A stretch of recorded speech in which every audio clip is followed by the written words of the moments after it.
7000 kilometre பயணத்தை தன் இளம் வயதிலே மேற்கொண்டிருக்கிற ஒரு சாதனை எழுத்தாளரின் தொகுப்பு தான் இங்கே நாம் இணைந்திருக்கிற என்ற அடித்தளம். ஒவ்வொரு புனித பயணங்களுக்கும் ஒரு நோக்கம் உண்டு. அன்று விவேகானந்தர் துவங்கின ஒரு பயணம் இன்று உலக சித்தாந்தங்களின் நன்னெறியின் அடையாளங்களாய் இருக்கிறது. பௌத்தத்தின் சித்தாந்தங்களுடைய பயணம் உலகளாவிய தீண்டாமையின் ஒரு வேராய் இருந்து அறுக்கின்ற ஒரு செயலாய் இருக்கிறது. புனிதர் இயேசு கிறிஸ்துவனுடைய பயணம் உலகத்தின் புரட்சிகளையும் சமத்துவத்தையும் வெளிக்கொண்டு வருகிறது. அப்படி இனம் ஒரு எழுத்தாளனுடைய பயணத்தில் வரலாற்று சிறப்புமிக்க இந்த புத்தக வெளியீட்டு விழாவுக்கு வந்திருக்கிற அன்பிற்கினிய தமிழ் சொந்தங்களை வருக வருக என வரவேற்பதிலே மகிழ்ச்சி அடைகிறேன். இந்த நூல் வெளியீட்டு விழாவுக்கு நிலவிலே எப்பொழுதுமே ஒரே நிலவை தான் நாம் பார்த்ததுண்டு. ஆனால் இன்று 3 நிலைவுகளை நாம் பார்க்க போகிறோம். ஒன்று அரசியல், இன்னொன்று நீதித்துறை, இன்னொன்று காவல்துறை. ஒவ்வொரு நிலவுக்கும் ஒவ்வொரு அர்த்தங்கள் உண்டு என்பதை நாம் அறிந்திருக்கிறோம். ஆனால் இங்கே ஜொலிக்கின்ற ஒவ்வொரு நிலவுகளும் ஒவ்வொரு வாழ்வினுடைய தன்னம்பிக்கை சிகரங்களாக இருக்கிறார்கள் என்பதை பெருமையோடு சொல்லிக் கொள்வதிலே மகிழ்ச்சி அடைகிறேன். முதலாவதாக இப்பொழுது மேடையிலே வந்து அமரும்படி மாண்புமிகு டாக்டர் கனிமொழி சோமு அவர்களை உங்கள் பலத்த கரவசத்தின் மத்தியிலே வரவேற்கிறேன். அவர்களை கொடுக்கும்படி காயத்ரி அவர்களை அன்புடன் கேட்டுக்கொள்கிறேன்.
அவனுடைய தோன்றுதல் ஒரு புதிய எழுத்தாளை பிறப்பித்த ஒரு நிகழ்வை இங்கே பார்க்கிறோம். இந்த நிகழ்ச்சி திறம்பட நமக்கு ஒருங்கிணைத்து அழகு சேர்த்து இங்கே விண்ணிலே ஜொலிக்கின்ற மேகத்தை போல் பறந்து விரிகிற நமக்காக பப்ளிகேஷனுடைய நிறுவன தலைவரும் முன் தொலைக்காட்சியினுடைய நிறுவன தலைவரும் மற்றும் சதர்ன்தமிழ் தொலைக்காட்சியினுடைய தென்னிந்தியாவின் தொலைக்காட்சியினுடைய தலைவரும் நிறுவனருமாக இருக்கிற டாக்டர் சேனவாஸ் அவர்களை வாழ்த்துறை வழங்கி நன்றி உரையோடு நிகழ்ச்சி துவக்கும்படி அன்புடன் அழைக்கிறேன். அனைவருக்கும் மாலை வணக்கம். இந்த புத்தக வெளியீட்டு விழாவிற்கு வந்திருக்கும் உங்கள் அனைவரையும் அன்புடன் முதலில் வரவேற்பதில் மிக்க மகிழ்ச்சி அடைகிறேன். இது ஒரு குடும்ப விழா அப்படிதான் நம்ம சொல்லணும். புத்தக வெளியீட்டு விழா அப்படின்றதெல்லாம் தாண்டி ஒரு குடும்ப விழா, ஆச்சரியப்படுறதுக்கான ஒரு விழாவும் கூட. ஏன்னா இப்படிலாம் நடக்குமான்னு எதிர்பார்க்காத ஒரு ஈவெண்ட் இன்னைக்கு இங்கே நடக்குது. அதை நாங்கள் நடத்துகிறோம் அப்படின்றதுல எங்களுக்கு இன்னும் புரிவு, அதிகமான புரிவு. ஏன் இப்படி சொல்கிறேன் அப்படின்னா, காயத்ரி மேடத்தை வந்து எங்களுக்கு ஒரு எங்களுடைய நெய்பர், அவங்க பக்கத்தில் திருச்சியை பூர்வீகமாக கொண்டவர்கள். அவங்கள இளம் வயதுலேருந்தே நாங்கள் பார்த்துட்டு இருக்கோம். நான் படித்த காலத்தில் எங்களுக்கு ஜூனியர். அப்போ பார்த்துட்டு இருக்கும்போது கூட அவங்க அம்மாவை தான் நான் லைப்ரரியில் பார்ப்பேன், தவிர எந்த பொண்ணை நான் லைப்ரரியில் பார்த்ததே கிடையாது. சரி, புக்காவது படிக்கும் அப்படின்னு பார்த்தா அந்த புக்கு படக்கிற படிக்கவும் கிடையாது. அதை தாண்டி எப்போ பார்த்தாலும் ரொம்ப அமைதியாக தியானத்தில் இருக்கிறது, புதிய புதிய சிந்தனைகளை ஏதாவது அவங்களா நினச்சிக்கிட்டு இருப்பாங்க. ஏதாவது எழுதி கொடுத்தா வாங்கி படிச்சுட்டு திரும்ப அதை படிச்சு போட்டுருவாங்க. அப்படி ஒரு எழுத்தின் மீது ஒரு ஆர்வம் இல்லாதவர் அப்படிதான் நான் பார்த்துருக்கேன். எனக்கு ஒரு சில 2 சம்பவம் நான் நினைவுபடுத்த விரும்புகிறேன். திருச்சியில் நான் முதல்ல எனக்கு வேலை கிடைக்கும் போது நான் விஜய் டிவியில் எனக்கு வேலை கிடைச்சது 1997. எனக்கு வேலை கிடைக்கும் போது அவங்களுடைய தந்தையார் வந்து ரொம்ப மகிழ்ச்சி அடைந்து ரவி பெர்னாட்டை போய் நான் அவனை போய் அறிமுகப்படுத்தி வைக்கிறேன்னு சொல்லி விடிய காலையில் 7 மணிக்கு எனக்கு எழுப்பி கூட்டிகிட்டு ஒரு இடத்துக்கு கூப்பிட்டு போனார். அது போனவன் ஒருத்தரை அறிமுகப்படுத்தி வச்சு எங்கள் பையன் அவனுக்கு நல்ல ஒரு இடத்துல வேலை. இப்படி ஒரு அந்த குடும்பத்தினருக்கு ஒரு பொது சேவை செய்யணும், ஒருத்தருக்கு உதவி பண்ணணும் அப்படின்னா உடனே எந்திரிச்சு முதல்ல ஆளாக வந்து வரக்கூடியவர்கள் அவர் இங்கே வந்திருக்கிறாரு. எனக்கு இப்படி ஒரு இந்த சம்பவத்தெல்லாம் இந்த இடத்துல ஒரு மேடையில் தான் நம்மளால பகிர்ந்துக்க முடியும். அதனால தான் சொன்னேன் இது ஒரு குடும்ப விழா. அவர் எனக்கு இது வரைக்கும் நான் எந்த இடத்துல நான் நன்றியோட நான் நிறைய இடத்துல சொல்லியிருக்கலாம். ஒரு பொது வெளியில் நம்ம சொல்வதற்கான ஒரு வாய்ப்பு வந்து இன்னைக்கு கிடைச்சிருக்கு. அதற்கு ஒரு முதலில் நான் நன்றியை தெரிவிச்சுக்கிறேன். அப்படி பார்க்கும்போது இவங்க மீடியா சைடில் வரமாட்டாங்க, எழுத்துத்துறைக்கும் வரமாட்டாங்க, டான்ஸில் கொஞ்சம் பெர்ஃபார்ம் பண்ணுவாங்க. அப்போ வந்து தமிழ்நாடு முற்போக்கு எழுத்தாளர் சங்கம்னு இருந்தது. எத்தனை பேருக்கு இங்கே இருக்கிறவங்களுக்குலாம் அதை பற்றி தெரியும்னு தெரியல எனக்கு. தமிழ்நாடு இப்படியும் இருக்காங்க. நான் அப்போ அதோடைய மாவட்ட பொறுப்பாளராக இருந்தேன். கலை இலக்கிய இரவு நடத்தும். அந்த கலை இலக்கிய இரவில் வந்து அம்மையார் தான் வந்து நாட்டியாஞ்சலி நிகழ்ச்சி நடத்துகிறாங்க. ஆனால் என் நேரம் அன்றைக்கி என்னால் உடம்பு சேர முடியல. நான் தான் அதை ஆர்கனைஸ் பண்ண, கடைசியில் நான் பார்க்கல அதை. அப்போ இன்னைக்கு கூட நான் நினச்சேன், உடம்பு சரியில்லை, தொண்டெல்லாம் ஒரு மாதிரி கட்டி இருக்கு, நிகழ்ச்சி ஆர்கனைஸ் பண்ணுறோம், வந்து நம்ம ஆர்கனைஸ் பண்ணி நடத்திடுவோம் பண்ண நினச்சிட்டு இருந்தேன். இதோ கடவுள் நமக்கு அந்த வாய்ப்பை கொடுத்துருக்கா, அதற்கான நன்றி. இந்த புத்தகத்தை பற்றி நான் முதல்ல சொல்லணும் அப்படின்னா, இப்படி எழுதுறதில்லை படிக்கிறதில்ல. நான் சொல்லும் போதெல்லாம் ஆதவனுக்கும் சொல்லுவேன், பேப்பரை படிப்பா, தயவு செஞ்சு நியூஸ் பேப்பர் படிப்பா. எல்லாருக்கும் நான் அதை திரும்ப திரும்ப சொல்லுவேன், படிங்க அப்படின்றதான் நான் வற்புறுத்திக்கிட்டே இருப்பேன். இந்த படிங்க அப்படின்னு சொல்றது வந்து நாலேஜ் பில்டிங்கிறது ஒன்று. இன்னொன்று நம்மளை சுற்றி என்ன நடக்குதுன்றதை நம்ம தெரிஞ்சுக்கிட்டே இருக்கும். கரண்ட் அஃபேர்ஸ் தெரிஞ்சுக்கிறோம். நம்ம மாணவர்கள் அடுத்த ஸ்டேஜுக்கு போகணும் அப்படின்னா நம்ம பிள்ளைங்க வந்து கரண்ட் அஃபேர்ஸில் கொஞ்சம் நல்ல அப்டேட்டோட இருக்கணும் அப்படின்றதுக்காக நம்ம சொல்கிறது உண்டு. எங்களுக்கு உடம்பு சரியில்லை. இடையில் ஒரு 2 ஆச்சரியங்கள் இருக்கக்கூடிய மேடையில் இருக்கிறவங்க கூட கேட்டாங்க, நீங்கள் இதுக்கு முன்னாடி எப்படி உங்களுக்கு அந்த புக் இதெல்லாம் தெரிஞ்சது? நான் பெரும்பாலும் தூங்கிக்கிட்டு தான் இருப்பேன்னாங்க. அந்த தூங்கிக்கிட்டே இருக்கிறவங்க உடம்பு சரியில்லைன்னா இன்னும் 2 மடங்கு தூங்கணும். ஆனால் இவங்க என்ன பண்ணியிருக்காங்க, உட்காந்து இந்த புத்தகத்தை எழுதியிருக்காங்க ஒரு 15 நாளில். எனக்கு முதல்ல நம்பலை. அப்புறம் அந்த புக்கை ஒரு நாள் வீட்டுக்கு போகும்போது ப்ரூஃப் உட்காந்து அவங்களுக்கு எப்படின்னா ஏதாவது குற்றம் கண்டுபிடிச்சு சொல்லி டிஸ்கரேஜ் பண்ணிடணும்னு ஒரு பயத்தில் காட்ட மாட்டாங்க. அப்புறம் நான் ஒரு நாள் உட்காந்து படிக்கும்போது இட்ஸ் வெரி இம்ப்ரெசிவ். நான் படித்த புத்தகங்கள்லாம் வேறு மாதிரி வர புத்தகங்கள்லாம் கூட ஒரு ட்ராவல் லாக் நான் முதல் முறையாக படிக்கும்போது ட்ராவல் லாகை ரொம்ப வந்து ஒரு த்ரில்லிங்கான ஒரு மூவியாக எடுத்துகிட்டு போனதை is the first time which I have read. எனக்கு அவங்க வீட்டிலே உட்காந்து 45 நிமிஷத்துல படித்து முடிச்சுட்டேன். அப்போ தான் நான் சொன்னேன், இதை வந்து ஒரு எழுத்தாளராக பரிணாமத்தை அடைஞ்சிருக்கீங்க, இதை உலகத்துக்கு காட்டணும். நீங்கள் ஒரு நாட்டியம், நீங்கள் டான்ஸராக இருந்திருக்கீங்க, யோகா டீச்சராக இருந்திருக்கீங்க, உங்களுக்குன்னு நிறைய பரிணாமங்கள் இருக்குது. 1 2 சொல்லி அதை பட்டியலை நம்ம சுருக்கிக்க முடியாது. எல்லா கிரவுண்ட்லேயும் வந்து காயத்ரி இருக்கிறோம்னா ஷி இஸ் பி சாம்பியன் அந்த சைடு அத்லெட்டில் இருந்திருக்காங்க ஸ்கூல் டேஸில். ஸோ இப்படி எல்லாமே இருக்கும்போது எனக்கு வந்து ரொம்ப பிடிச்ச ஃபீல்டு இந்த எழுத்துத்துறை அப்படின்றதுனால இது நிச்சயமாக இது எல்லாருக்கும் அறிமுகப்படுத்தி ஒரு எழுத்தாளரை இந்த சமூகத்துக்கு நம்ம அறிமுகப்படுத்தணுன்றதுக்காக தான் இந்த வெளியீட்டு விழாவை சிறப்பாக நடத்தணும் அப்படின்ட்டு. அவங்க ஸ்கூல் மொட்டை மாடியில் வச்சு நிகழ்ச்சி நடத்தி முடிச்சிடலான்னாங்க. அப்புறம் சொன்னேன், அப்படி சத்தம் இல்லாமல் உங்கள் டீச்சர்ஸ்குள்ளே இதை வந்து ஒழிச்சு வச்சுக்காதீங்க. இந்த சமூகத்துக்கு தெரியப்படுத்தணும் அப்படின்னா நல்ல பெண் எழுத்தாளர்கள், முன்னணி எழுத்தாளர்கள் மூலமாக இதற்கு ஒரு அறிவுரை வாங்கி அவங்களுடைய வார்த்தைகளோட இதை வந்து வெளியிடுறது தான் முறையாக இருக்கும் அப்படின்னு சொல்லி நான் முதல்ல அப்ரோச் பண்ணது திலகவதி மேடத்தை. என்னுடைய சகோதரர் சார்லஸ் மூலமாக அப்ரோச் பண்ணி அவங்கள்ட்ட இந்த புக்கை கொடுத்தேன். படிச்சுட்டு அவங்க அதுக்கான ஒரு அப்ரோலாக கொடுத்தாங்க. அதே போல் கனிமொழி மேடம்க்கு கொடுத்தேன், ஜஸ்டிஸ் வாசுகி மேடம்கிட்டையும் கொடுத்தேன். 3 பெண்களை தேர்வு செய்ததுக்கு காரணம் ஒரு பெண் தனியாக ஒரு சோலமாக ஒரு ட்ரிப்பை வந்து எப்படி சக்ஸஸ்ஃபுல்லாக முடிச்சிருக்கான்றது ஒன்று. 3 பேரும் 3 துறையுடைய வல்லுநர்களாக இன்று இருக்கிறார்கள். கிட்டத்தட்ட எழுத்துத்துறையும் அதே போல தான் அந்த இவங்களுக்கு எல்லாத்துக்கும் ஒரு ஒரு கொலைட்டு டிபார்ட்மெண்ட் மாதிரி தான் அந்த எழுத்துத்துறையும் அப்படின்றது. ஸோ அப்படி ஒரு வாய்ப்பு தான் இந்த புத்தகத்தை வந்து நல்லபடியாக ஒரு முறையாக ரிலீஸ் பண்ணணும் அப்படின்ட்டு எங்களுடைய அழைப்பை ஏற்று இன்னைக்கு இந்த நிகழ்ச்சிக்காக மட்டுமே டெல்லியிலேருந்து இன்னைக்கு வந்துட்டு நாளைக்கு காலையில் திரும்ப she's flying back to Delhi. ஏன்னா பார்லிமெண்ட் செஷன் நடந்துட்டு இருக்கிறதுனால கனிமொழி மேடம் அவர்களை அன்புடன் வரவேற்கிறேன். ஜஸ்டிஸ் வாசுகி மேடம் உடல் நலம் இல்லாமல் வந்தாங்க. திரும்ப கேட்டால் நான் எப்படியாவது நான் ஒரு பத்திரமா கூட்டிகிட்டு போயிடுறேன், அதெல்லாம் ஒன்றும் பிரச்சனை இல்லை. இன்னைக்கு முதல் நாள் தான் டிஸ்சார்ஜ் ஆனாங்க ஹாஸ்பிட்டலில். இருந்தாலும் அவங்களுக்கும் அந்த புத்தகத்தை நான் வந்து வெளியிடணுன்ற ஒரு ஆர்வத்தில் எங்களோட அழைப்புக்கு வந்திருக்க ஜஸ்டிஸ் வாசுகி அவர்களையும் அன்புடன் வரவேற்று திலகவதி மேடத்தை நான் வந்து உரிமையாக தான் நான் கூப்பிட்டேன். நீங்கள் தான் இதை செஞ்சாகணும் அப்படின்னு கட்டாயப்படுத்தி கூப்பிட்டதுக்கான அவங்க ஒரு எழுத்தாளருடைய ஒரு புதிய எழுத்தாளரை ஊக்குவிப்பதற்கு இவங்களை விட ஒரு சிறந்த தகுதியான நபர்கள் இருக்க முடியாது. அதனால நிச்சயமா நீங்க வந்தே ஆகணுன்றது கட்டாயப்படுத்துறேன். மற்றவங்களாவது ரொம்ப வீடியோ சொல்ல கூட ரெக்வஸ்ட் பண்ணிக்கிட்டே வந்துருக்கு மேடம்லாம் கேட்டேன். அவங்களும் அதனால வந்து தான் சேரணும். எங்களுடைய வாய் கேட்டதுக்காக நீங்கள் வந்து நிகழ்ச்சி கலந்துருக்கீங்க. உங்களுக்கு என்னுடைய மிக நெஞ்சாத நன்றிகள். உங்களையும் அன்புடன் வரவேற்கும் கொடுத்துருக்கோம். அடுத்தது புத்தகத்துடைய மதிப்புரைகள், அதை பற்றி புத்தகத்தில் இருக்கக்கூடிய எப்படி இந்த புக் எழுதியிருக்கான்றதை பற்றிலாம் அடுத்த வரக்கூடிய நம்மளுடைய கெஸ்ட் வந்து பேசுவாங்க. நிகழ்ச்சியில் கலந்துக்கிட்ட உங்கள் அனைவருக்கும் என்னுடைய நெஞ்சார்ந்த நன்றிகள். அனைவருக்கும் நன்றி.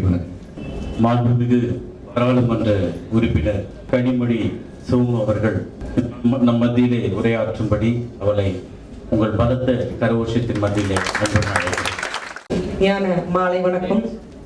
மேடைகளை வீற்றிருக்கும் ஆனரபிள் திலகவதி மேடம் அவர்களே, ஜஸ்டிஸ் வாசுகி மேடம் அவர்களே, எனது இனிய நண்பர் ஷனவாஸ் சார் அவர்களே, இந்த புத்தகத்தை மிக அருமையாக எழுத்து வடிவில் கொண்டிருக்கும் காயத்ரி அவர்களே மற்றும் இங்கே கூடியிருக்கும் நண்பர்களே, அனைவருக்கும் வணக்கம்.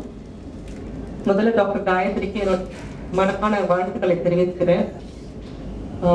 நான் இப்போ வெளியில உட்காந்து பாப் சாப்பிடும்போது தான் காயத்ரி கிட்ட கேட்டுட்டு இருந்தேன், உங்களுக்கு எது வந்து தூண்டுறதெல்லாம் இருந்தது இந்த ஜேர்னி போறதுக்கு.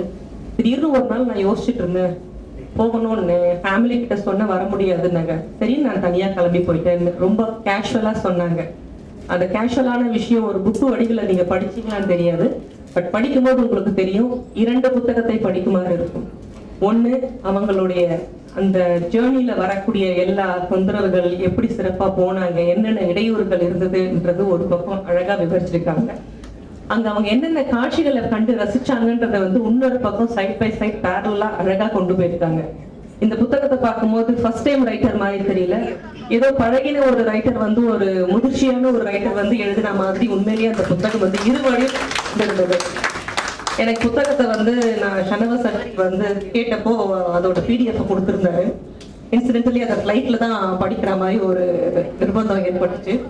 அந்த டிராவல் பண்ணிட்டு நான் தனியா டிராவல் பண்ணிட்டு போகும்போது தான் அந்த சோலோ டிராவல் அவங்க எப்படி பண்ணாங்கன்றத ஒரு நிமிஷம் யோசிச்சு பார்த்தேன். இங்க எத்தனை பேர் வந்து சோலோவா டிராவல் பண்ணிருக்கீங்கன்றது எனக்கு தெரியல. உண்மையிலேயே வந்து சோலோ டிராவல்ன்றது வந்து ஒரு அருமையான ஒரு நிகழ்வு. அதை வந்து உண்மையிலேயே அந்த தனிமையை உண்மையிலேயே என்ஜாய் பண்றவங்களால மட்டும்தான் அந்த டிராவலை எடுத்து இவ்வளவு சிறப்பா செஞ்சு அதோட உள்ள உணர்வுகளை கொண்டு வர முடியும். இந்த புத்தகத்துல அவங்க உண்மையிலேயே அழகா கொண்டு வந்திருக்காங்க. அந்த 2.5 hours ஜேர்னில உண்மையிலேயே என்னை வந்து நெகிழ வைத்த நிறைய பக்கங்கள் இருக்கிறது அந்த புத்தகத்துல. இது எல்லோருமே படிக்க வேண்டிய ஒரு புத்தகம். இதோட நீங்க எழுதுறத நிறுத்திடாம இன்னும் பல புத்தகங்களை எழுத வேண்டும். எப்படி உங்களுக்கு எழுதணும்னு தோணக்கும், நான் மோஸ்ட் ஆஃப் த டைம் தூங்கிட்டு தான் இருப்பேன். கேஷுவலா ஒரு விஷயம் சொன்னாங்க, அதுதான் தியானம்னு நம்ம ஷனவாஸ் சார் வந்து அழகா வந்து அப்படியே வஞ்சக புகழ்ச்சி அணியோட இங்க எடுத்து சொன்னாரு.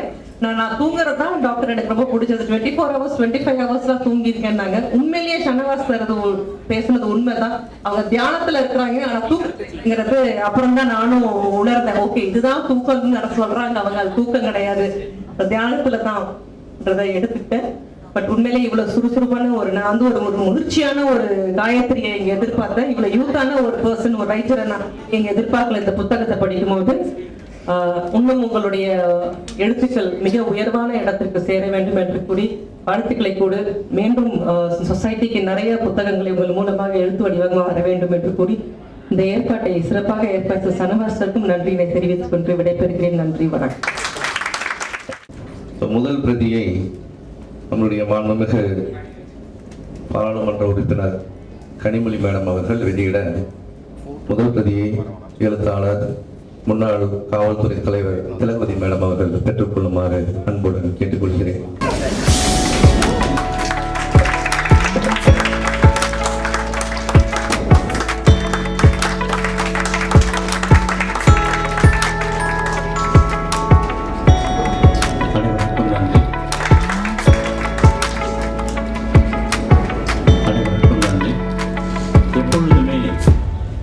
நன்றாக பேசுகிறவர்களை மக்களுக்கு பிடிக்கும், சுருக்கமாய் பேசுகிறவர்களை அதிகம் பிடிக்கும் என்று சொல்வார்கள்.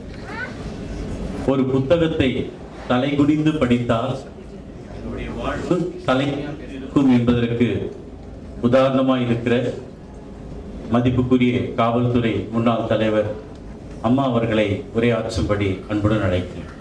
கட்டி அதே ஊர்ல வந்து சம்மந்தம் பண்ணி அதே ஊர்ல வந்து வாழ்ந்து அதே ஊர்ல வேலை பார்த்து அதே ஊர்ல விவசாயம் பண்ணி அதே ஊர்ல வந்து இறந்து போறது ஒரு பெருமைக்குரிய விஷயமாக கருதுகிற ஒரு மனப்பான்மை எப்படியோ கங்கை கொண்டு கடாரம் கொண்ட இந்த தமிழனுடைய மனசுல இப்படியான ஒரு நிலைமை வந்து கடந்த சில நூற்றாண்டுகளாக இடம்பெற்று விட்டது. அது வந்து இப்ப வெளியூருக்கு போனாலேயே அது வந்து ஒரு வசை சொல் மாதிரியாக ஆயிடுச்சு. அவங்ககிட்ட தான் ஒரு நாடோடி, அவன் ஒரு பரதேசி பையன். பரதேசி பரதேசினா பரன்னா வெளிநாடு, தேசினா அந்த நாட்டுக்காரன்னு அர்த்தம். அப்போ நீ வெளிநாட்டுக்கெல்லாம் போயிட்டு வர்றவனை வந்து ஒரு வசை சொல்லாக சொல்லக்கூடிய ஒரு தன்மை இது வந்து கடந்த ஒரு 200-250 ஆண்டுகளாகத்தான் தமிழர் மனத்தில் தோன்றி இருக்குன்னு நினைக்கிறேன். ஆகவே பயணங்கள் மேற்கொள்வது அப்படிங்கிறது நமக்கு வந்து அவ்வளோ அதிகம் இல்லை. இப்போ எழுதப்பட்ட விஷயங்களே கூட எடுத்துக்கிட்டோம்னாக்க தமிழ்ல வந்து நம்ம வந்து எல்லாமே புனித தலங்களுக்கு தான் போவோம், புண்ணிய யாத்திரை போவோம், இங்கிருந்து காசி வரைக்கும் போவோம், அதுக்கப்புறம் காசில இருந்து ராமேஸ்வரம் வரைக்கும் வருவோம். ஆனா அதை வந்து கோயிலுக்கு போயிட்டு வர்ற ஒரு விஷயமா தான் வச்சுக்கோமே தவிர அதை வெளியில என்ன இருக்கு அப்படிங்கிற அந்த ஒரு அழகை, அங்க இருக்கக்கூடிய மனிதர்களை, அவர்களுடைய பிரச்சனைகளை, அவர்களோட கலந்து பழகுவதில் ஒரு ஆர்வத்தை, அந்த இடத்தினுடைய வரலாற்றை இதையெல்லாம் தெரிஞ்சுக்கிறதுக்கு நம்ம வந்து அதிக முயற்சி எடுத்துக்கிறது இல்லை. அதனால தமிழ்ல வந்து பயண நூல்கள் மிகவும் குறைவு. நம்ம இந்த 63 இவங்கெல்லாம் கூட பயணம் பண்ணியிருக்காங்க அப்படின்னாலையும் அவங்களும் இந்த புனித தலங்களுக்கும் கோயில்களுக்கும் தான் போயிருக்கிறதாக தான் இருக்கு. அது அல்லாமல் பயணம் மேற்கொள்வது அப்படிங்கிறது ஒரு அறிவை தேடி பயணம் அப்படிங்கிறதெல்லாம் நமக்கு இல்லை. இது வந்து பாக்கியால் செஞ்சிருக்காரு, இபின் பட்டோட செஞ்சிருக்கிறாரு, யுவான் சுவாங் செஞ்சிருக்கிறாரு, இன்னும் பல பேர் செஞ்சிருக்காங்க, வெளிநாட்டுக்காரங்களை சொல்லணும். இப்பவும் பார்த்தீங்கன்னாக்க நம்ம இந்தியாவில் கிடைக்கக்கூடிய பயண நூல்கள்ல எனக்கு ரொம்ப பிடிச்சது வந்து வில்லியம் டால்ரிங்கிளுடைய பயண நூல்கள். நீங்க நிறைய பேர் படிச்சிருக்கலாம். அதை அங்க இருக்கக்கூடிய வரலாறு உங்களுக்கு தெரியும். அவ்வளவும் அந்த பயண நூலை படிக்கும் பொழுது நாம் பெற்றதாக ஆகிவிடும். ஆனா தமிழ்ல சமீப காலத்துல வந்த, அதாவது கடந்த ஒரு 50 ஆண்டுகளுக்குள்ளார வந்த பயண நூல்கள் எதை பேசின அப்படின்னு சொல்லி கேட்டீங்கன்னாக்க, நான் இங்கிருந்து அமெரிக்கா போனேன், வெள்ளிக்கிழமை ஆயிடுச்சு, என்ன செய்யறது, எண்ணெய் குளியலுக்குன்னு தெரியல, ஹோட்டல்ல சொன்னேன், நான் வந்து எண்ணெய் குளியல் எனக்கு இல்லாம இருக்க முடியாது, ஒவ்வொரு சனிக்கிழமையும் தவறாம எண்ணெய் குளியல் பண்ணணும்னு எங்க அம்மா எப்போ சொல்லுவாங்க. ஸோ இப்போ இந்த ஊர்ல எப்படி எண்ணெய் குளியல் பண்றது அப்படின்னு கேட்பான். ஒன்றும் கஷ்டப்படாதீங்க, எண்ணெய் தானே உங்களுக்கு நான் ஏற்பாடு பண்ணி தரேன் அப்படின்னு அவங்க பண்ணுவாங்க. அப்படி இவர் குளிக்க போவார். குளிக்க போனா அந்த டப்பு நிறைய அவன் எண்ணெய் ஊற்றி வச்சிருப்பான். எண்ணெய் குளியல்னா அப்படி நினைச்சுப்பான். ஸோ இதுதான், இந்த மாதிரி விஷயங்கள் தான் இருக்கும். அதுக்கப்புறம் எங்க போனாலும் சரியே, அந்த ஊர் போய் இப்போ சைனாவுக்கு போவாங்க, இல்லை வியட்நாமுக்கு போவாங்க. அங்க போயிட்டு போனதுல இருந்து என்ன விசாரணை அப்படின்னு கேட்டீங்கன்னா, இங்க வந்து எங்க இந்தியன் ரெஸ்டாரண்ட் இருக்கு, இங்க வந்து தோசை கிடைக்குமா, இங்க வந்து இட்லி கிடைக்குமா, ஆத்துல இருந்து பொடி கொடுத்து வச்சிருக்காவா, இட்லி மட்டும் வச்சா கூட போறோம், நான் மேனேஜ் பண்ணிப்பேன், யாரும் தமிழராக இங்க குடியிருக்காங்களா அப்படின்னுட்டு இந்த சாப்பாட்டு புறம் மதமா இருக்குமே தவிர அது வந்து ஒரு பயண நூலாக இருக்கிறது இல்லை. இவ்வளவுதான். நம்மளுக்கு வந்து இப்படி ஒரு தேய்மானம் அந்த பயணங்களை பற்றி தமிழர் வாழ்வில் சமீப காலத்தில் நடந்து விட்டது. அதை நம்ம எல்லாம் ஒத்துக்குதான் வேணும். இந்த மாதிரியான சூழ்நிலையில இப்ப வந்து ஒரு புதிய போக்கை நான் பாக்குறேன். என்னன்னா, சமீபத்தில் கூட பார்த்தீங்கன்னா கோயம்புத்தூர்ல ஒரு குழுவாக பெண்கள் சேர்ந்து அவங்க எல்லாரும் சிக்கிம் போயிட்டு வந்தாங்க, பூட்டான் போயிட்டு வந்தாங்க. ஸோ அப்புறம் வந்து 2 வீலர்லேயே வந்து ஒரு குழு பெண்கள் வந்து ஒரு பயணம் போயிட்டு வந்தாங்க, இந்தியா முழுவதையும் ஒரு சுற்றிட்டு வந்தாங்க. இதெல்லாம் வந்து ரொம்ப புதுசு நம்ம தமிழ் சூழல்ல. இது ரொம்ப ரொம்ப ஒரு புதிய முயற்சி. இதை இப்பதான் வந்து இந்த கடந்த 10 ஆண்டுகளில் தான் பெண்கள் வந்து இதை எடுத்து செய்யறாங்க. ஆனா இது வரைக்கும் எனக்கு தெரிஞ்சு யாருமே நம்ம காயத்ரி ஜெகன்மோகன் அவர்கள் மாதிரி தனியாக ஒரு பெண்ணாக ஒரு பயணத்தை வந்து நான் செய்வேன் அப்படின்னு போனது இல்லை. அது பார்க்கும்போது எனக்கு என்ன தோணுச்சுன்னா, நீல் ஆம்ஸ்ட்ராங் நிலவில் கால் வைத்தார். அவங்க என்ன சொன்னாங்க, இது வந்து ஒரு மனிதன் எடுத்து வைக்கிற ஒரு அடிதான், ஆனால் இது மனித குலத்திற்கு ஒரு பெரிய வீச்சு அப்படின்னு சொன்னாங்க. அது மாதிரி இது பெண் குலத்திற்கு ஒரு பெரிய வீச்சு. இது வேற, இது பயணங்கள் மட்டும் இல்ல, இது வேற விதமான ஒரு துணிச்சலை, ஒரு தன்னால் முடியும் என்கின்ற ஒரு தன்னம்பிக்கையை ஒரு பெண்ணுக்கு ஏற்படுத்துகின்ற ஒரு தன்மையெல்லாம் இந்த பயணத்துக்குள்ளார இருப்பதாக நான் பார்க்கிறேன். ஒரு புத்தகம் படிக்கிற ஒரு தாய், லைப்ரரியில் இருக்கிற ஒரு தாய், அந்த தாய்க்கு மகள் பிறந்தால் இப்படி எல்லாம் இருக்கும்போது தெரியுது. அதனால அப்புறம் அவங்க அப்பாவும் சாதாரணமானவர்கள்லாம், அவரு அந்த காலத்திலே வந்து நாகப்பட்டினத்துல என்ன டென்னிஸ் கொடுக்குன்னு தெரியல, அங்கேயே போய் அவர் விளையாடிட்டே இருந்திருக்கிறாரு. ஸோ அந்த மாதிரியாக ஒரு குடும்பம். இந்த குடும்பத்தை ரொம்ப பாராட்டணும். ஏன்னு கேட்டால் நம்ம பெரும்பாலானவர்களுக்கு பெண்களை பொறுத்தளவுல நிறைய திறமைசாலிகளான பெண்கள் எக்கச்சக்கமான பேர் இருக்காங்க. ஆனா அவங்க திறமை வெளிக்கொண்டு வருவதற்கு அந்த குடும்பத்தினர் ஒத்துழைப்பு தருவதில்லை. அவங்க அன்பின் காரணமாகவே, கொடுமை எல்லாம் இல்லை, அன்பின் காரணமாகவே இது எப்படி போய் சமாளிக்கும், அங்கே போய் ஏதாவது சிக்கலாயிட்டா என்ன செய்யறது, பிரச்சனை வந்துட்டா என்ன செய்யறது அப்படிங்கிறதுக்காகவே அப்படியே பாதுகாத்து வீட்டோடையே வச்சுக்குவாங்க. ரொம்ப பாதுகாப்பாக பழகிய இடங்களுக்கு போகணும், பழகிய நண்பர்களோடு தான் போகணும் அப்படிங்கிறது மாதிரியாக எல்லாம் தான் பெண் குழந்தைகளை வளர்த்துறாங்க. ஸோ அந்த மாதிரி இல்லாம இங்க ஒரு அற்புதமான கணவர் ஜெகன்மோகன், அவர் தான் முதல்ல பாராட்டணும். எல்லா வெற்றி பெற்ற ஆண்களுக்கும் பின்னால் ஒரு பெண் இருக்கிறாள் அப்படின்னு சொல்லுவாங்க. அது கிட்டத்தட்ட ஒரு ஆண் இருக்கிறான்னு சொல்லலாம் போல இருக்கு. அந்த மாதிரியான காலங்களை நோக்கி நம்ம போய்கிட்டு இருக்கிறோம். அது வந்து மிகுந்த மகிழ்ச்சி தருவதாக இருக்கிறது.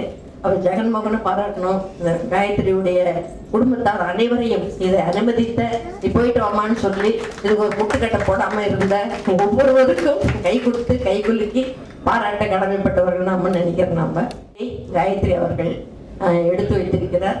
இது ஒரு அடி அல்ல, இது நமது தமிழ் பெண்களை பல அடிகள் பல மைல்கள் முன்னேற்றி செல்லக்கூடிய ஒரு விஷயம்னு நான் நினைக்கிறேன்.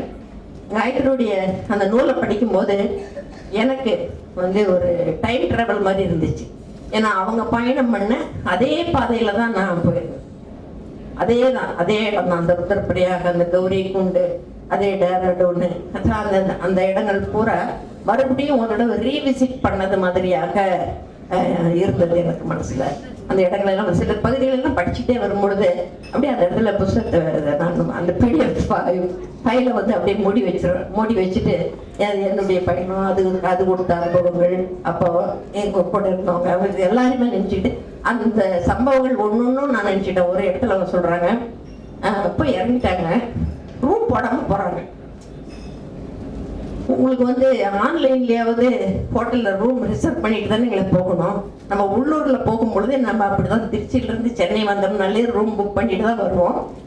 ஆனா இவங்க இங்கிருந்து டேரடூன் போறதுக்கும், டேரடூன்ல இருந்து ருத்ரப்பிரயாக போறதுக்கும், அங்க இருந்து எல்லா இடங்களுக்கும் போறதெல்லாம் பாத்தீங்கன்னாக்கா இதே மாதிரியே இது புக் பண்ணாமே போயிடுறாங்க.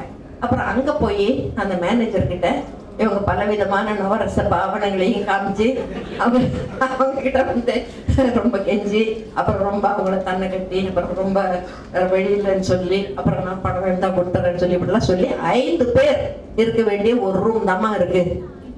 நீ என்ன சொல்ற? இப்ப 5 பேர், நான் 5 பேர் கூட்ட எனக்கு எவ்வளவு வாடகை கிடைக்கிறதுக்கு, நீ என்ன சொல்ற அப்படின்ற மாதிரி அவரு என்ன கொஞ்சம் சொல்வா, இது ரேட் அதிகமா கொடுக்கணும், அவ்வளவுதான், வேற ஒண்ணும் இல்லை. அப்புறம் கடைசியாக அங்க போய் தங்குறாங்க. அங்கே போய் தங்கின நேரம் பார்த்து என்ன ஆகுதுன்னா ஜுரம் வந்து சாதாரணமான ஜுரம் இல்லை, ஒரு 103 வரைக்கும் போயிடுதுங்க. 103 வரைக்கும் நாங்கள் எல்லாம் சமாளிக்கிறது ரொம்ப கஷ்டம். அதுலேயும் அங்கெல்லாம் குளிர் ரொம்ப அதிகம் பாருங்க, ரொம்ப பனி பெய்யும் இடங்கள் இல்லையா.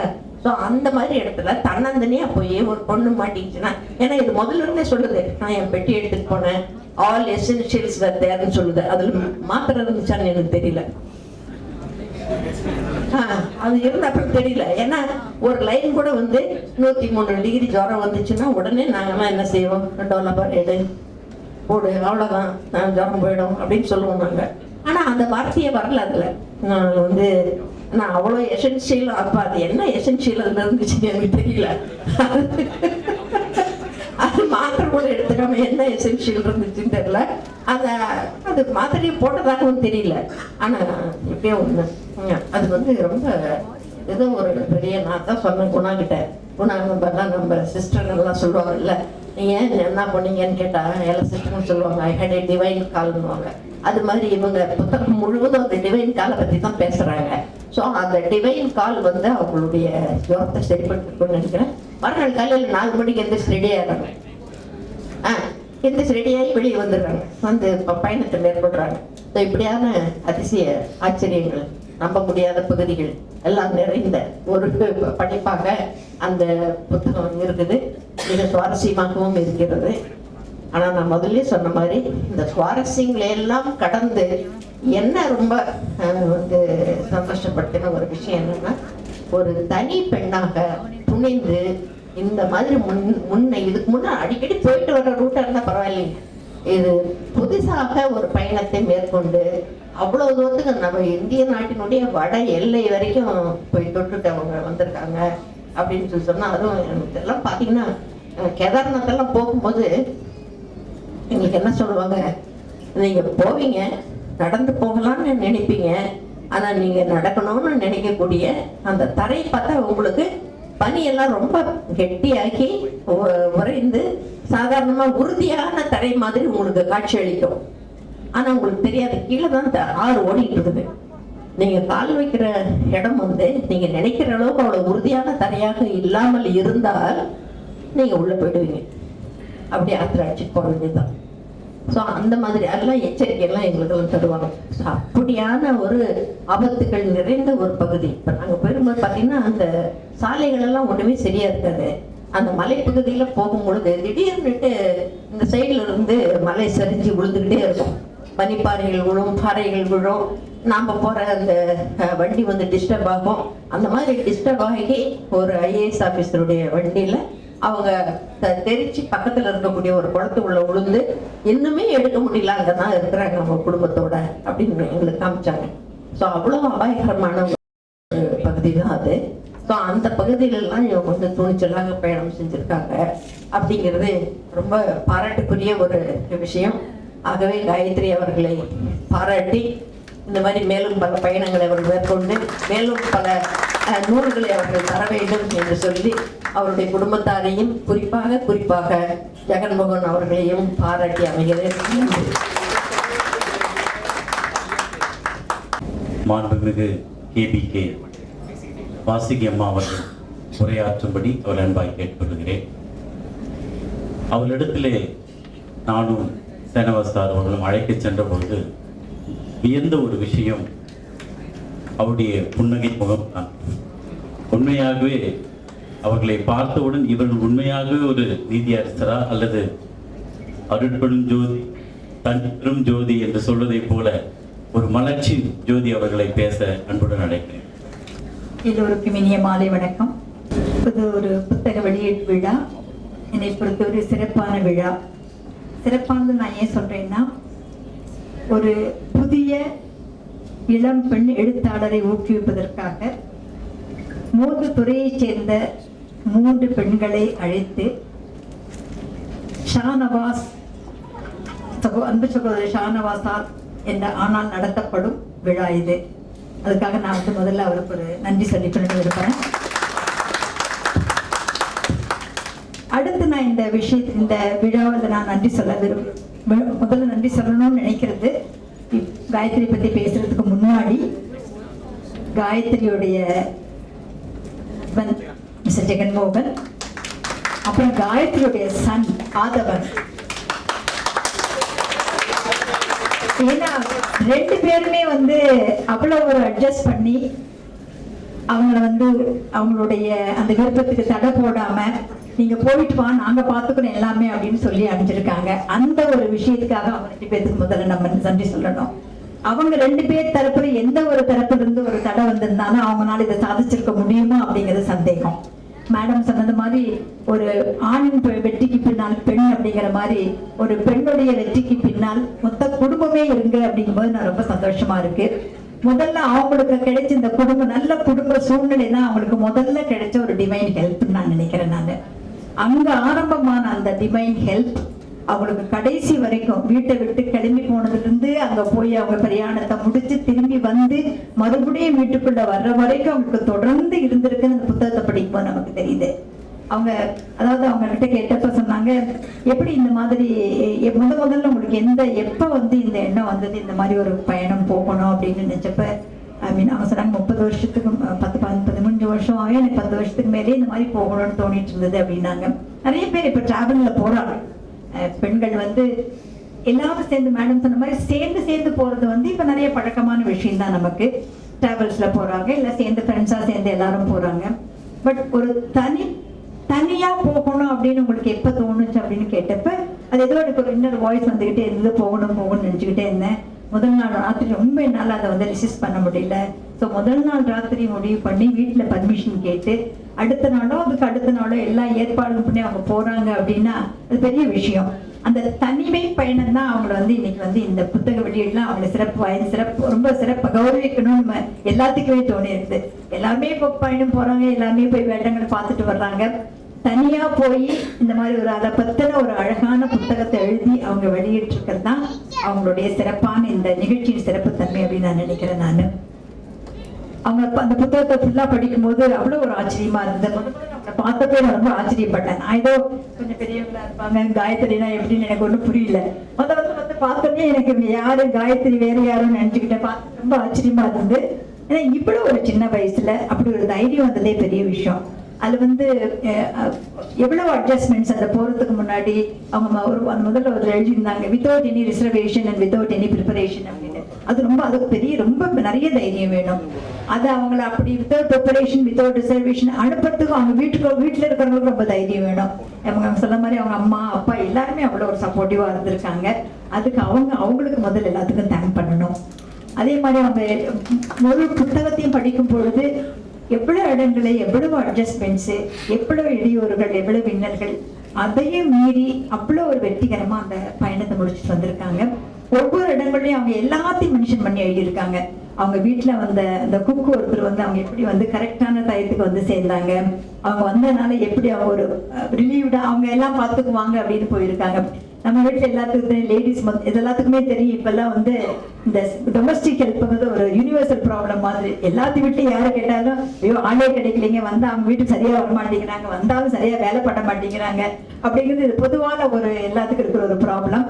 அப்படி ஒரு இந்த மாதிரி ஒரு சூழ்நிலை அவங்களுக்கு அப்படி ஒரு நல்ல ஒரு ஆள் கிடைச்சி வீட்டு மெம்பர் மாதிரி அவங்க குடும்பத்தை பார்த்துட்டு அவங்கள நம்பி தைரியமா விட்டுட்டு போயிருக்காங்கன்னா அது பெரிய விஷயம். அது அடுத்து அவங்களுக்கு தான் ஒன்னொருத்தங்க டிவைன் ஹெல்ப்ஸ் அதுக்கு அவங்களுக்கு கிடைச்சது.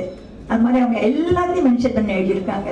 ஒரு கேப் டிரைவரு, ஒரு ஃபேமிலி தெரியாத ஃபேமிலியோட ஒரு இடத்துக்கு போனது, அந்த இடத்துல ஒரு மாத்திரை கொடுத்த ஒரு போலீஸ் ஆஃபீஸரை கேட்ட போலீஸ் ஆபீசர் அவங்க எப்படி ஹெல்ப் பண்ணாங்க. எல்லா இடங்கள்லயும் முகம் தெரியாத நம்மள பழக்கம் பரிச்சயம் இல்லாதவங்க, நம்ம நிறைய பேர் பரிச்சயம் ஆனவங்களே நமக்கு ஹெல்ப் பண்ண தயக்கப்படுற ஒரு சூழ்நிலையில எங்கேயோ அவ்வளவு தூரத்துல பரிச்சயம் இல்லாத முதல் நம்மளை பாக்குற ஒருத்தர் நமக்கு எல்லாம் இவ்வளவு தூரம் ஹெல்ப் பண்றாங்கன்னா கடவுள் நேர்ல வரமாட்டாரு, யார் மூலமா தான் ஹெல்ப் பண்ணுவாரு அப்படிங்கறதுதான் நமக்கு இதை உணர்த்துது. அவங்க புத்தகத்தை படிச்சப்ப நான் 3 விஷயங்கள் தான் நான் உணர்ந்தேன். ஒண்ணு, divine, the existence of the divine power. ரெண்டாவது, அவங்க தங்கிட்ட வச்சிருக்கிற ஒரு பெரிய தன்னம்பிக்கை, தைரியம். மூணாவது, அவங்க அந்த அவங்க கடைசியில முடிக்கும் போது எழுதியிருப்பாங்க, இந்த அவுட்வர்ட் ஜேர்னில என்னுடைய இன்வர்ட் ஜேர்னி நான் ரிவைஸ் பண்ணேன் அப்படின்னு எழுதியிருப்பாங்க. ரொம்ப பெரிய விஷயம். நான் ரீசெண்டாக வாட்ஸ்அப்லாம் பார்க்கும்போது அப்படி பார்த்துட்டு வந்தேன். ஒரு காமன் ஃப்ரெண்டு ஒருத்தர் எங்களுக்கு வந்து எனக்கு அனுப்பிச்சிருந்தாரு. நான் வந்து வேர்ல்டு ஃபுல்லாக நான் டூர் போயிட்டு வந்திருக்கேன். ஒரு ஃபேமிலி யங்ஸ்டர் அவருங்க. அவருக்கு ஒரு காமன் ஃப்ரெண்ட் வந்து, அவருக்கு ஒரு ஃப்ரெண்ட் வந்து மிக மிக பிரபலமானவர். அவர் I don't want to mention the name. அதுக்கு அவர் பதில் போட்டிருக்காரு. அவருக்கும் அதை அனுப்பிச்சிருக்காரு இந்த வாட்ஸ்அப்பை. அவருக்கு அது பதில் போட்டிருக்காரு. அவர் ரொம்ப ஆன்மீகத்தில் ரொம்ப ஈடுபாடு பிரபலமானவர். நீ வந்து உலகத்தை சுற்றி வந்து ரொம்ப சந்தோஷம், but you must hear of to travel inwards அப்படின்னு எழுதியிருக்காங்க.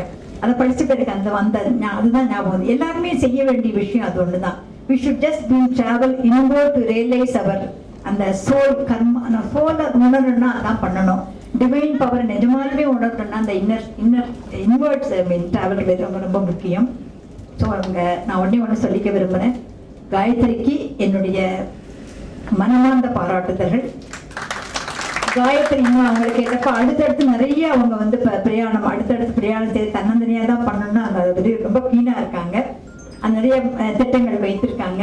அவங்க அந்த அடுத்த பிரயாணங்களும் அவங்களுக்கு மிக மிக வெற்றிகரமாக முடிஞ்சு அவங்க வந்து திரும்பி வந்து இதே மாதிரி புத்தகங்கள் எழுதி இதே மாதிரி புத்தக வெளியீட்டு விழாக்கு எங்களையும் அழைத்து நாங்கள் வந்து பேசணும் அப்படின்னு ஆசைப்படுறேன். கண்டிப்பா நடக்குங்கிறது அந்த அவங்க அந்த வச்சிருக்கிற அந்த டிவைன் பவர் மேல அவங்க வச்சிருக்கிற நம்பிக்கை, அவங்க மேல அவங்க வச்சிருக்கிற நம்பிக்கை கண்டிப்பா அதை சிறப்பாக நடத்தி கொடுக்கும்னு எனக்கு எந்த விதமான சந்தேகமும் கிடையாது. இதுல இருந்து என்ன நமக்கு புரியுதுன்னா, நம்ம கிட்ட நம்ம வச்சிருக்க தெய்வ நம்பிக்கை, நம்மளோட குடும்பத்தோட சப்போர்ட் பிளஸ் டிவைன் ஹெல்ப் இருந்ததுன்னா அவங்கனால மட்டும் இல்லை நம்மளாலே எதையும் சாதிக்க முடியும் அப்படிங்கிறதுல எந்த விதமான ரெண்டாவது கருத்துக்கு இடமே இல்லை. எல்லோருக்கும் வாழ்த்துக்கள் சொல்லி, காயத்ரிக்கும் குடும்பத்திற்கு மனமார்ந்த வாழ்த்துக்களையும் பாராட்டுதலையும் சொல்லி இவங்களும் தொடர்ந்து சொன்ன மாதிரி நிறைய புத்தகங்கள் எழுதணும். ஒரு பயண கட்டுரை மாதிரி இல்லாம அந்த பயணத்தில் இருக்கக்கூடிய மக்களுடைய இயல்பு வாழ்க்கையை ரெஃப்ளெக்ட் பண்ணக்கூடிய புத்தகங்கள் இருக்கும்னா அது இன்னும் நிறைய வாசகர்களை நம்ம போய் ரீச் பண்ணணும். அதனால நிச்சயமா தொடர்ந்து எழுதுவான்ற நம்பிக்கை எனக்கு இருக்கு. ஒரு பிளாக் ஒன்று அவங்களுக்காக ரெடி பண்ணியிருக்கோம். வெப்சைட் ஒன்று www.sahasrasgee.in அப்படின்ற பேரில். என்ன இந்த காய்ச்சல் வந்து இவங்க முன்னாடி சொன்னாங்க டேப்லெட் சாப்பிடுவாங்கன்னா இந்த அம்மா டேப்லெட் சாப்பிடுங்க. நான் சொன்னால இந்த வளையம் போட்டுக்கிறாங்க, இதெல்லாம் இந்த மாதிரி வளையம்லாம் அவங்களுக்கு வந்து காய்ச்சலை குணப்படுத்திடும். இந்த 15 நாள் டைஃபாய்டு 20 நாள் டைஃபாய்டில் நம்மளாம் சுருண்டு பார்த்துருக்கும் போது தான் இந்த புத்தகத்துடைய நாணயம் வந்திருக்கு. இப்போ புதுசாக தத்துவங்கள்லாம் எழுத ஆரம்பிச்சிட்டேன். அதனால் அந்த தத்துவங்களுக்காக ஒரு பிளாக் ஒன்று கிரியேட் பண்ணி இன்னைக்கு அதை வந்து ஜஸ்டிஸ் அவர்கள் அறிமுகப்படுத்தணும் அப்படின்னு சொல்லி நான் வந்து கேட்கிறேன். திருக்கரங்களாலே இந்த இணையதள சேவை இனிதே துவங்குகிறது. விரைவில் தமிழ் வழியாக புத்தகம் மொழிபெயர்க்கப்படும் என்று நம்புகிறேன்.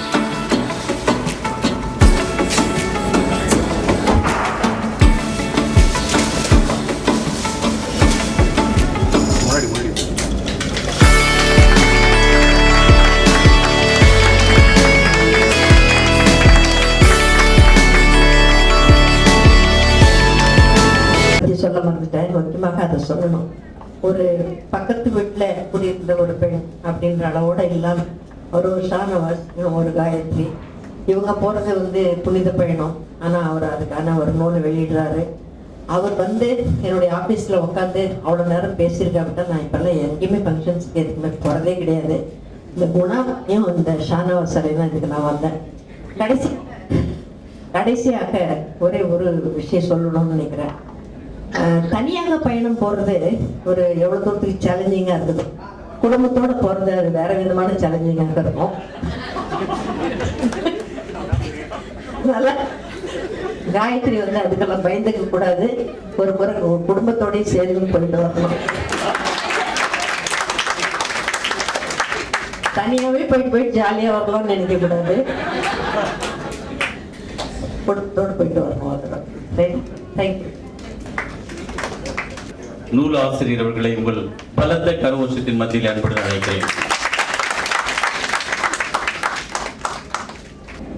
Honorable Chief Guest, Member of Parliament, Dr. Kanivuli ma'am, Honorable Vasagi ma'am, the most respectful, inspirational, the first women IPS of Tamil Nadu, Thilagavathi ma'am. How proud moment, right? She's the first IPS officer. No, it's not something. First author, 0001%.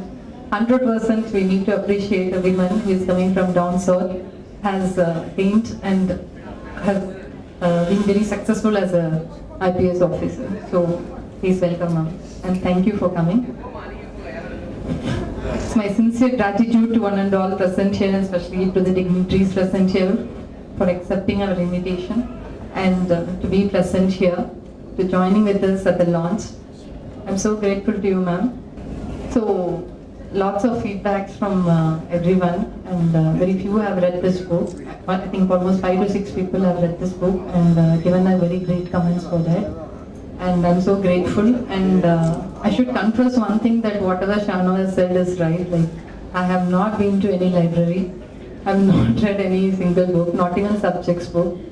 And I don't know how, even my mom used to ask, how come you are completed so many degrees? Like, I have a list of degrees completed in various disciplines which is not connected with one another.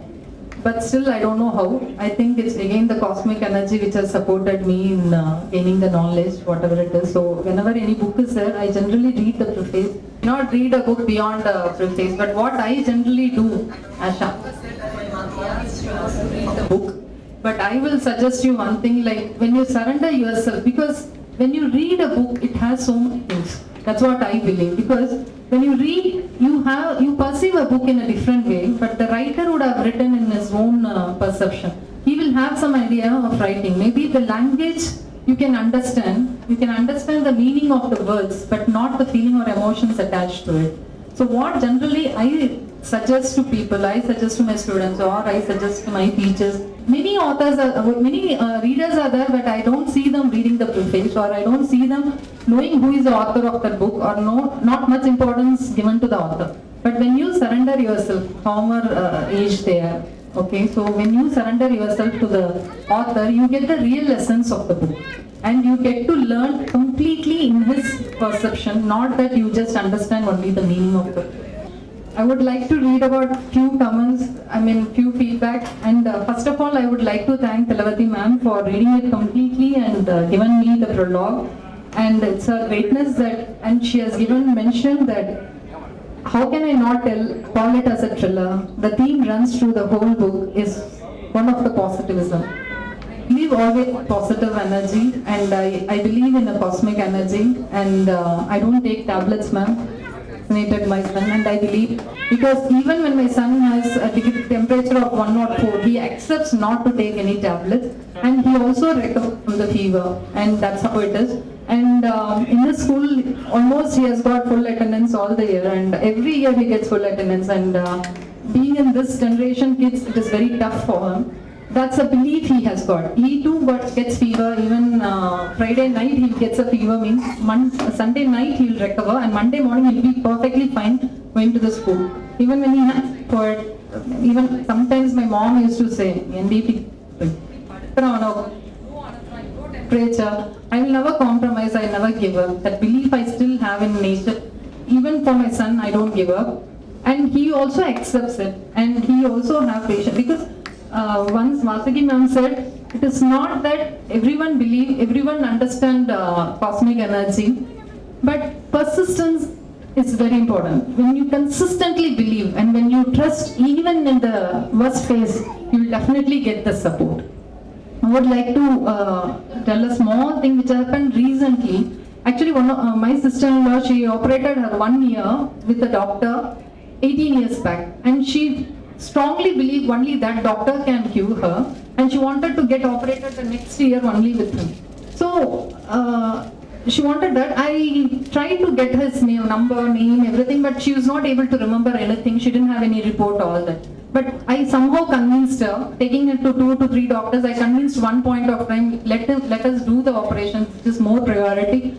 And I convinced her to take a test, all that. While coming to take the test, I could feel her energy. She was not that comfortable, but she was convinced, because for the reason she don't want to trouble me further taking it to other doctors. So we were sitting in the place, and I was determined that I told her, that moment I told her, you will be getting operated only with the doctor which have operated your left ear.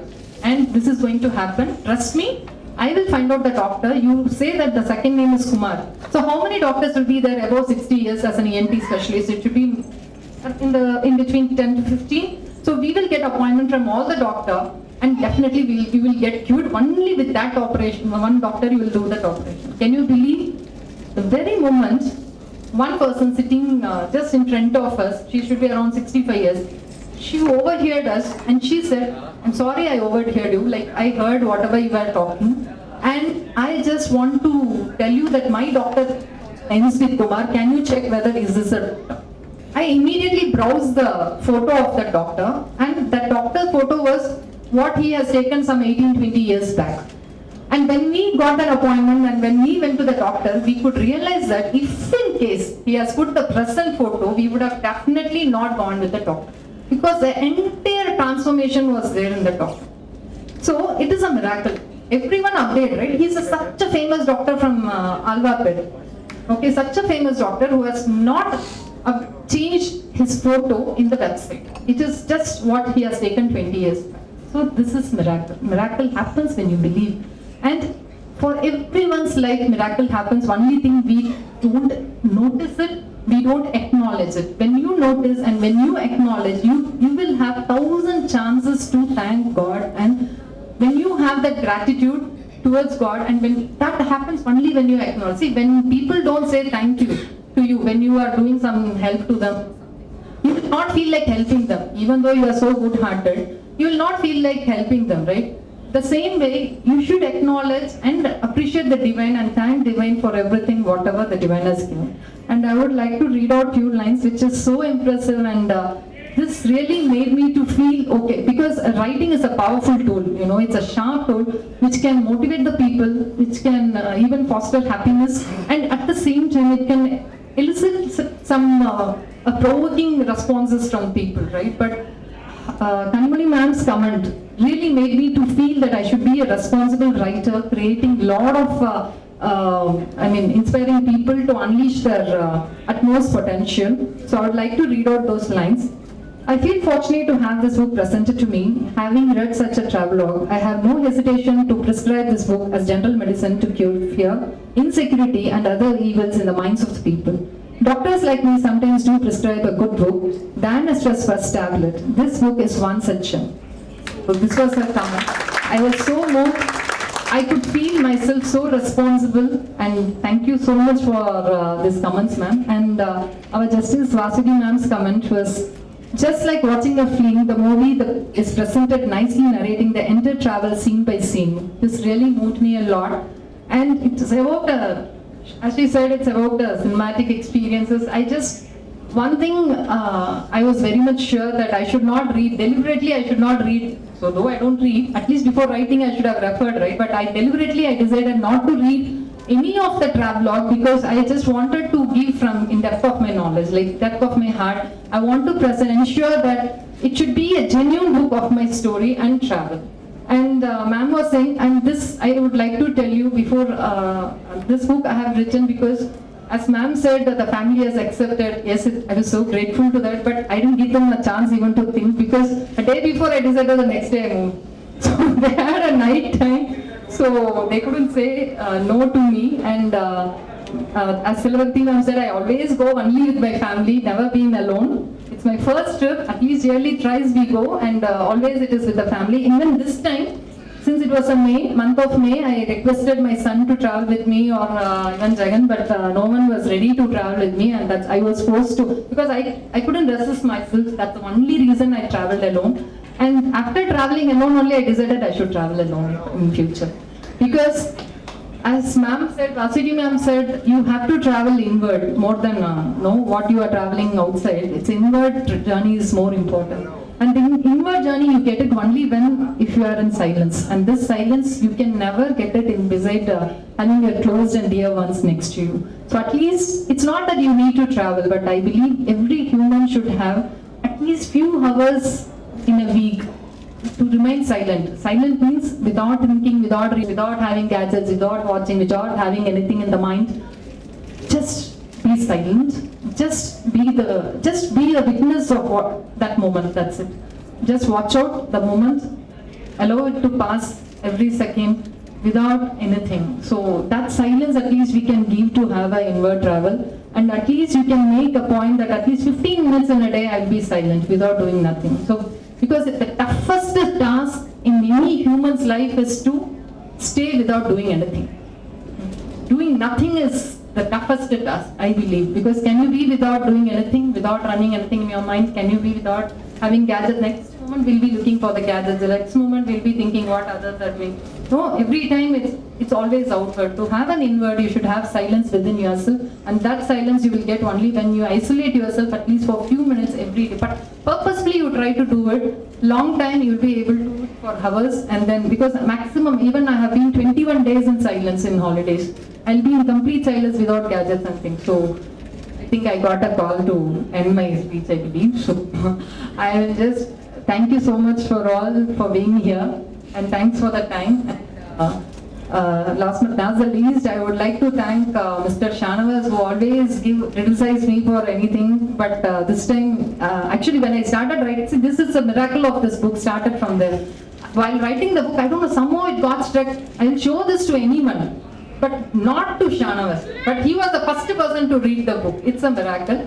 And one more thing I want to, before completing, I just wanted to add about this.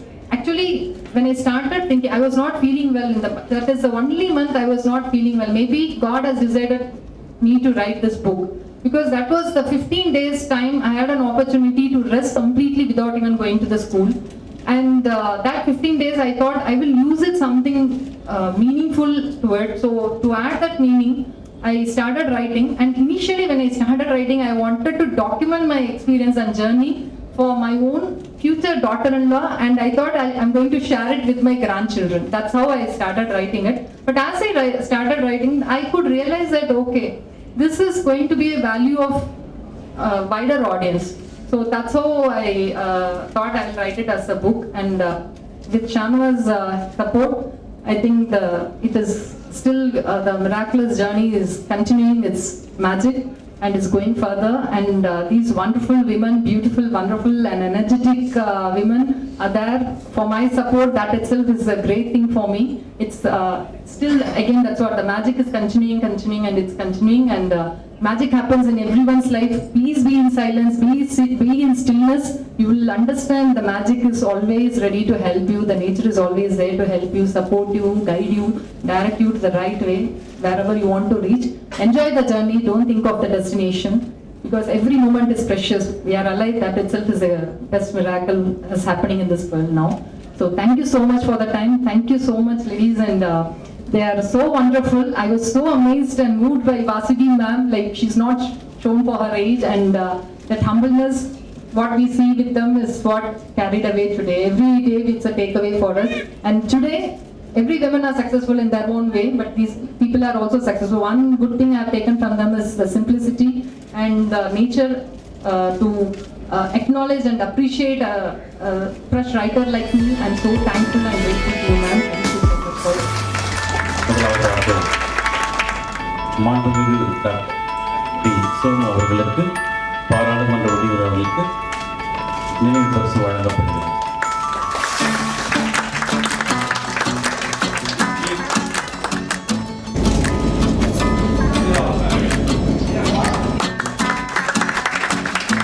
தொடர்ந்து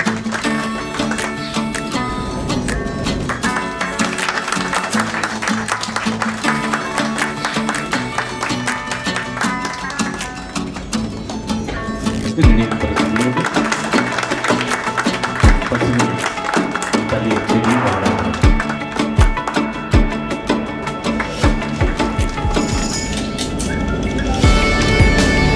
publication சார்பாக எழுத்தாளர்களை கௌரவிக்க நேரம். இந்த சமுதாயத்திற்கு ஒரு புதிய எழுத்தாளரை இன்று நம்ம அறிமுகப்படுத்தியிருக்கோம். Step into the new story you are willing to create. Congrats on stepping as a writer.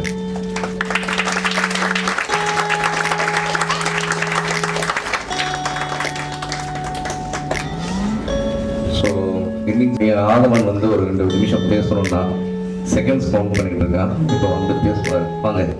Okay, so good evening to all. My name is Anand.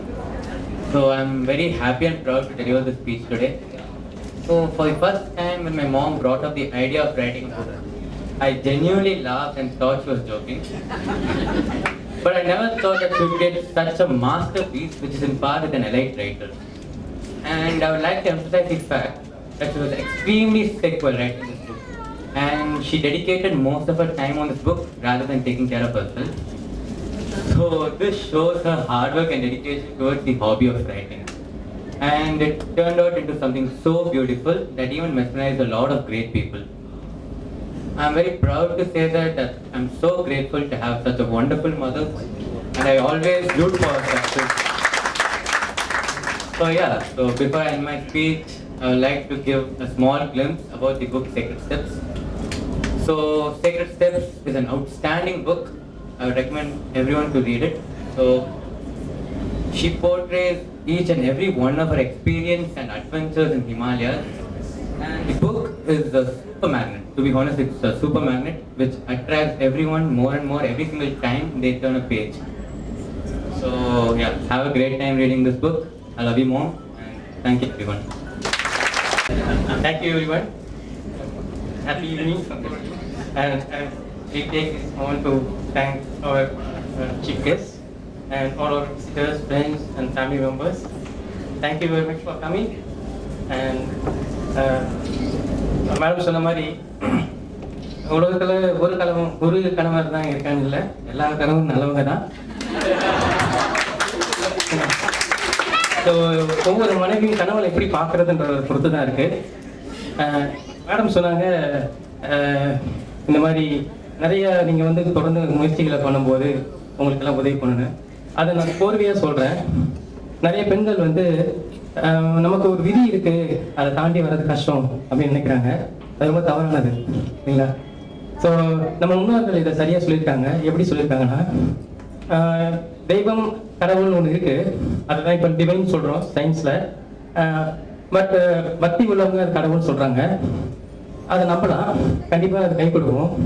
ஆனால் நம்ம திருக்குறள் சொல்லியிருக்காரு, தெய்வத்தை விட ஒரு முயற்சியை வந்து கண்டிப்பாக உனக்கு கை கொடுக்கும்ன்றது இல்லைங்களா? ஸோ இதை எப்படி பார்க்குறோன்னா, விதி ஒன்று இருக்குது, அதனோட முதல்ல முயற்சி இல்லைங்களா? விதியும் முயற்சியும் சேர்த்தீங்கன்னா கடவுள் அங்கே கண்டிப்பாக வந்தே தீரும், நீங்கள் நினச்சதை அடைய முடியும். ஸோ இதை தான் அவங்க செய்கிறாங்க. ஒவ்வொரு செயலும் செய்யும்போது அதில் பரிசுத்தமான சுத்தம், உங்களுடைய மன தூய்மை உங்களுக்கு இருக்கணும், தன் மேலே தன்னம்பிக்கை இருக்கணும், செய்வதெல்லாம் சரியாக செய்யணும். இதை செய்யும்போது ஒவ்வொரு கணவனும் தன் மனைவியை தெய்வமாக பார்ப்பாங்க. நன்றி, வணக்கம்.